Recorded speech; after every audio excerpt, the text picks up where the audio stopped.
This is the Influencer Entrepreneurs Podcast with Jenny Melrose, where I strategize with business owners on how to grow and scale their businesses to hit their income goals.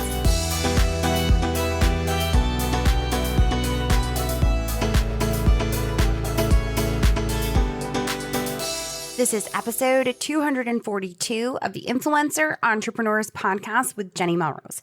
Today, we're going to be diving into blogging tips for 2021. This episode will continue to get updated, but I wanted to make sure that I gave you the most relevant information that we are seeing right now for 2021. Now, before we dive into that, I want to make sure you're going to hear me talk about the importance of an email list. And I want to make sure that you have my How to Grow an Email List guide. So if you don't already have it, send me a DM on Instagram at Jenny_Melrose, and I will make sure to send that directly to you so that you can download it and grab it. Otherwise, you can always head over to the show notes and it will be linked in there as well. All right, so not only am I going to give you my 5 top tips for blogging tips for 2021, but I'm also going to answer some of the most asked questions that I get when it comes to blogging. And of course, one of the questions is blogging dead? Is going to be one of the answers. So before we dive into those questions though, I want to give you 5 tips that you can put in place today so that you can improve on your blogging. Now, for some of you, this may be also a podcast. And if it's a podcast coordinated with a blog, you should think about these tips and putting them into action, because putting a podcast is great. Putting it out there is fabulous. You get a different sort of audience. You get listeners that feel very much connected to you. But at the same time, if they are not podcast listeners, they're never going to find your content. So if you also want to get people that are not necessarily podcast listeners, you create a blog post to go along with that podcast episode. And all of the tips I'm going to give you are relevant for doing just that. And that is exactly what I do over at jennymelrose.com. I use my podcast and we create blog posts that have all of the information so that if you are not one that normally listens to a podcast, or if you are searching for something in Google, you can put in whatever you're looking for. And if I have a relevant article or podcast episode, then it will pop. You can read the article or you can listen right on the blog post. So thinking about the content that you create, the way in which you are consistently putting out there, I want you to start to think about how you can apply these tips. So the very first tip I'm going to give you is that you need to know the problem that you solve and who you are solving it for. One of the biggest mistakes I see people making when they start blogging is they try to talk to everyone. And that is just not the right way to do this. Because when you cast a wide net like that, you end up capturing no one or bringing no one to your content. You have to know who it is that you are trying to talk to. Who is your ideal person that is going to connect best with you? So let me explain this, because it recently came up in my membership site asking this question about, well, who do I have to say a specific age? You don't have to say a specific age. I am going to clarify that. But a 40-year-old woman is going to relate better to me than probably a 25-year-old, because I'm 40. Now, that's not to say I don't have actually 21-year-old clients. I absolutely do. And that's also not to say that I don't have 65-year-old clients. I absolutely do. But the ones that I am going to connect with the easiest are probably going to be going through similar things than I am. They probably have an almost middle schooler that's created quite an attitude recently.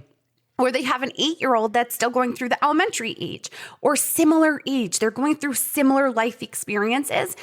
They're just going to connect quicker with me than someone that's 65 that may already be an empty nester or has grandchildren, whatever it might look like for them. So when it comes to knowing who you're talking to, being okay with creating that content specifically for that person, because what's going to end up happening is you're going to attract certain people and you're going to repel others. And you need to be okay with that. It is meant to be that way. I am not for everyone. I know that, well aware of that. But there are plenty of others who are not necessarily my ideal audience, don't have kids, are 21 years old, that understand what I am talking about and they connect with the way in which I teach or inspire. So it's really important that you know the problem that you solve and who you're talking to, and not just willy-nilly trying to throw spaghetti against the wall to see if it sticks. So knowing the problem that you are trying to solve for those people is going to be key. One thing that will definitely help with this is if you're still struggling, you're listening going, not really sure what you're talking about, go to episode 191 where I talk about how to build an audience. I go into great depth about making sure that you're attracting the right people and how to go about doing that. All right, so my second tip is that it's really important that you research using keyword tools. They don't need to be real expensive. They don't need to be difficult to use. At the time of this recording, which I'm recording actually in June, this episode is coming out in August, Ubersuggest is the one that I have a tendency to use. I also will use SEMrush. There are keyword tools out there that you can use for free. There are also keyword tools out there that you can pay for, but it's important that you use something because you want to know what words people are using to find the answers to the questions that they have. So that if you're talking about inspiring moms to create vegan recipes and get more plants into their diet, whatever it might look like for you, that you make sure that you are using the words that they are using. Are they vegan? Are you true blue vegan? You have to determine that and know what words to be using so that when they go to search for it, your content actually comes up. So this is the best way I can explain SEO and when it comes to keywords. When I had the Melrose family, I had a love bug fruit cup recipe. It wasn't even a recipe. It was like this cute little artsy craft thing that I did. It did amazing on Pinterest. This was back when Pinterest actually worked for bloggers. That's another topic for a whole nother episode. But when Pinterest actually worked for bloggers, it went viral over there. It was adorable. It was super cute. But no one was searching for love bug fruit cups. That isn't something they would put into keywords or into Google looking for. Instead, they were putting non-candy Valentine's Day ideas because it was a Valentine's Day idea. So when I actually went back and updated that content and made sure that it was clear that it was a non-candy Valentine's Day idea, that's when it started getting found by Google, by people searching for that particular thing. So you need to think about what are the words that people are looking for. Don't get cutesy. Don't try to name it super cute like love bug fruit cups. Adorable, I know, but it's not what people are searching for. So you want to use these keyword tools in order to do this.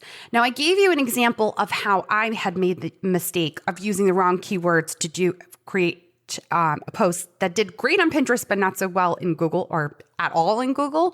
If you really want to understand SEO more, go to episode 154. Ty Kilgore came on and he talked about how to improve SEO. He gave one of the best examples I have ever heard. He gave sort of compared it to baseball and minor league and major leagues, and it was just a great comparison of long tail keywords, what you're going to be putting into Google that people are searching for, the words that they are using.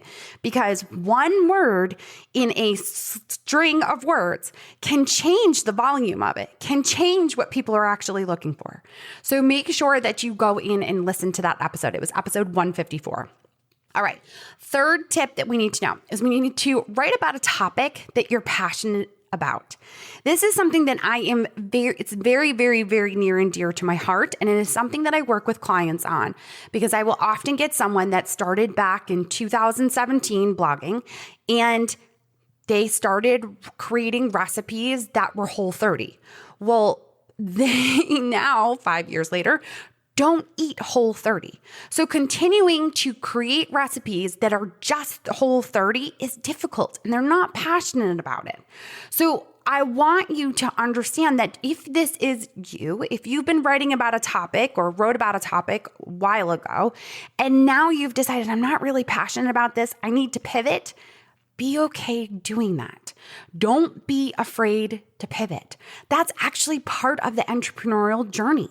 Understanding where you are. Your life is going to change. If you started out your site and you were writing things for parents that had newborns because that was something that was near and dear to your heart at that time because you had toddlers and had survived the newborn years, but now you have college age kids and can't really connect to these moms that are having newborns because, let's be honest, a lot has probably changed since your college age kids were newborns, especially with technology. So the things that you were talking about doing, there might even be a machine that does that for them now. So don't be afraid to pivot. Don't be afraid to feel confident and be happy in what you are doing and writing about. Because if you're not, you're going to see that spark start to go out. You're going to feel like, I don't want to continue to do this. Don't be afraid to pivot and really understand where you fit with your audience. All right. Fourth tip that I'm going to give is I want you to consistently create content. This is something that I know a lot of people struggle with. And I know this was really difficult during COVID when we had kids home, homeschooling, all the craziness that went on with it. It was a lot. There was a lot of overwhelm that went on. And I've talked quite a bit about that on the podcast and given some tips on how to beat that overwhelm.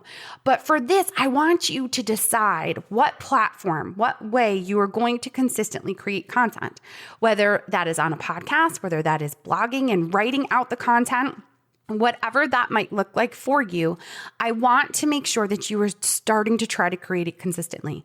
Now, I know you're going to hear some people will say, in order to be consistent, you need to blog 5 times a week. You need to post on Instagram 27 million times. You need to post on TikTok 6 times a day. Here's what I'm going to tell you. Definition of consistent is happening over and over again, right? That's all that consistent means. So if you can consistently post to your blog once a week, then that's consistent. Ideally, I would recommend to post, especially if you're new and starting out, at least twice a week.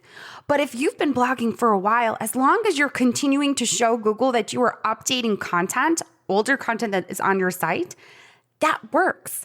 You don't need to reinvent the wheel and just keep being a machine pumping out new content. So look at what works best for you.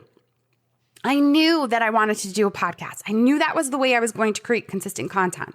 I knew that I needed to have it also the blog that connected with that podcast. Because again, anytime you consistently put stuff out on a specific platform, like a podcast, like Instagram, like TikTok, those platforms you do not own. You own your blog. That's it. So finding a way to reuse that content is so important. Even if you're relying on YouTube, that again, it could go away. You do not own it. We all know that YouTube made drastic changes to their algorithms, how people were getting paid and making money. So look at ways in which you can create consistent content, but have it in a space that lets it be yours. And that was why when I had the podcast, I knew I needed to have a blog that went with it, where the blog post could be found and read and found by Google, people looking for that answer to the specific questions that I was answering on the podcast. So make sure that you are doing that. I would also recommend going back to episode 176, where I talk about how to create consistent content, give you examples on how you can make sure that you are doing this. So if you are struggling with this, please go back to that episode. All right, my final 5th tip, and it kind of connects with this creating consistent content and not just relying on a specific platform to be able to drive traffic. So for example, I mentioned in the beginning about Pinterest and how it has greatly changed. to the point where you barely recognize Pinterest anymore and the way that it works with bloggers, or I should say doesn't work with bloggers right now. So what's important is that you are growing an email list to send readers to your content. This is one of the things that I think most bloggers probably struggle with. They're fine hopping on a social media platform and growing a platform on someone else's rented space, but when it comes to growing an email list, we struggle. We will put up a fight about doing that. And you cannot do that. You have to have a way to drive traffic to your content. When you have an email list, you can email your people that have opted into your list and say, hey, I have a new recipe up. Hey, I have a DIY up, and send them there rather than trying to put up 37 pins in a day, and instead of it actually linking and people being able to click through, there's white dots all over it, sending them to things that are not yours. However, things are working right now. Can you tell I'm a little bit frustrated with Pinterest right now? If you are struggling with how to grow your email list and you need more information on that, like I said in the very beginning, I want you to make sure that you grab my guide that walks you through this. You can, again, send me that DM, but you also can go to episode 224 where I talk about how to grow an email list. I go into greater depth. The guide is linked there for you so that you can make sure that you are doing this. It's so important that you do not grow your entire business on rented space. And a social media platform is rented space.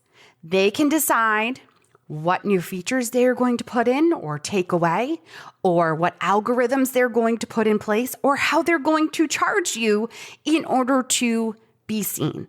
So growing an email list is free. Give them something in exchange for it. And again, I talk about that in episode 224. Okay. I mentioned in the beginning that I was going to give you these 5 tips, but I also wanted to answer some of the most popular questions that I get.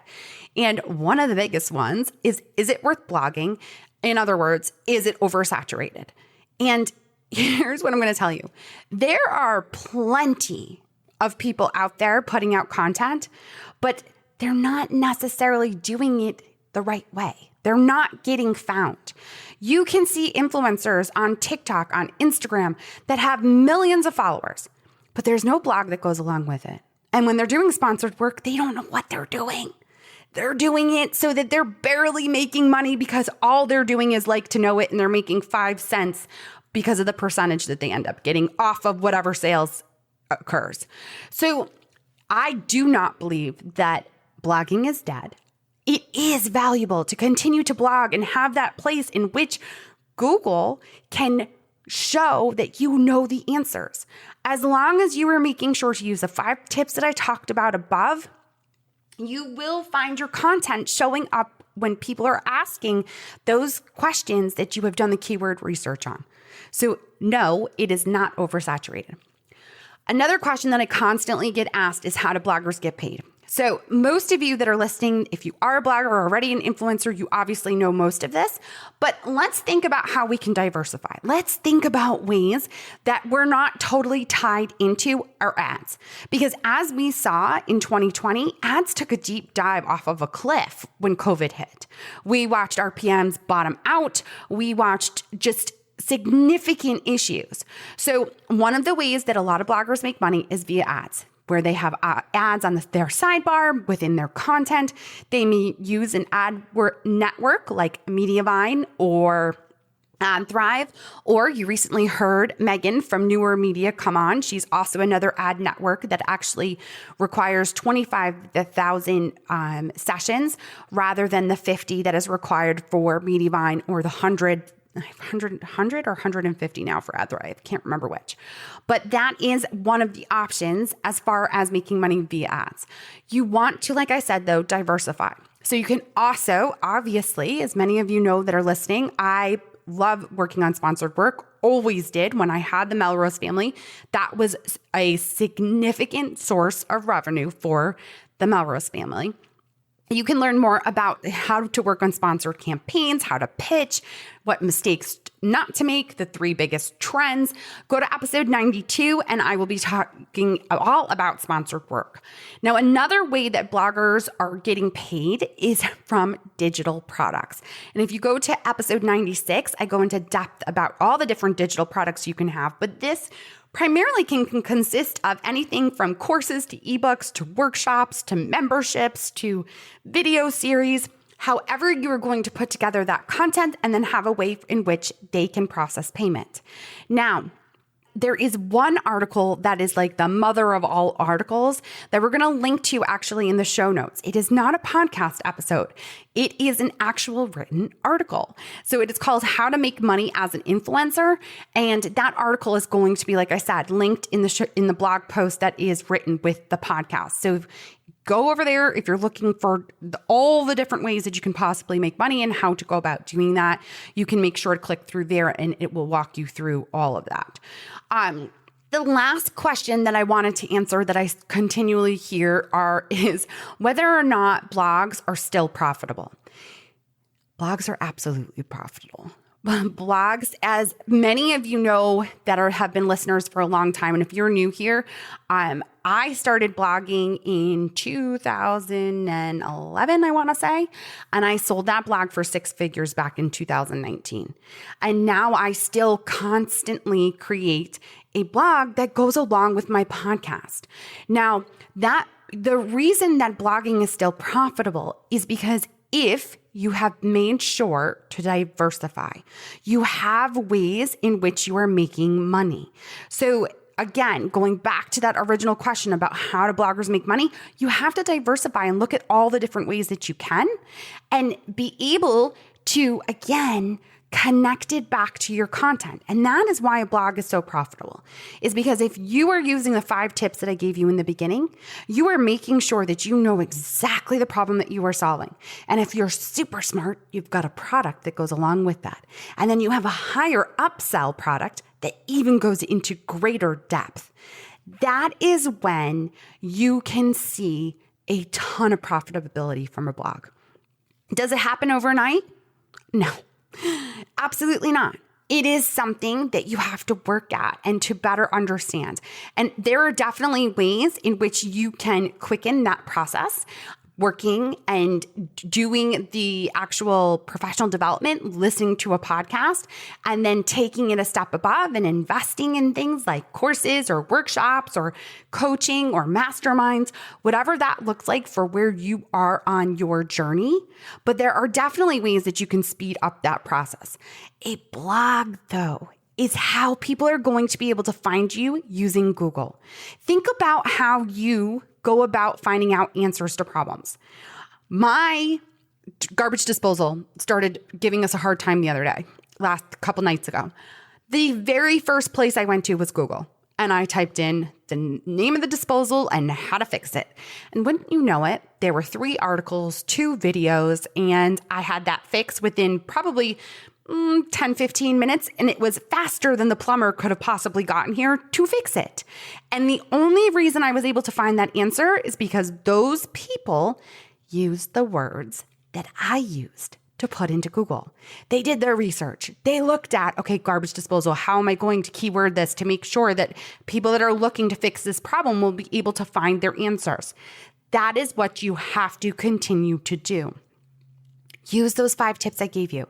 I'm telling you, when we look at blogging and we look at the traditional ways in the past years where many bloggers primarily just made money from ads, we're seeing a decline in that. We're seeing that ads are a little bit harder to come by, or they were during COVID. You don't know what the market is going to do. So diversify. Look at ways in which you can continue to grow your income. You guys, I appreciate you all so much for listening in. If you haven't already grabbed that Growing Your Email List guide, please, I'm begging you, start growing your list. Send me a DM on Instagram at Jenny_Melrose, and I will make sure to drop that into your DMs. I also want to thank you all who have left a rating or review on iTunes. It helps me get amazing guests, and we have had some doozies over the past couple months, and I continue to have them booked months in advance in order to get on the podcast because of the ratings and reviews that you are leaving. So if you haven't already left me a rating and review, I would so appreciate it if you would just leave a quick review telling me what your biggest takeaway was from the podcast in this episode in particular. I appreciate you guys so much. And until next time, I will see you then.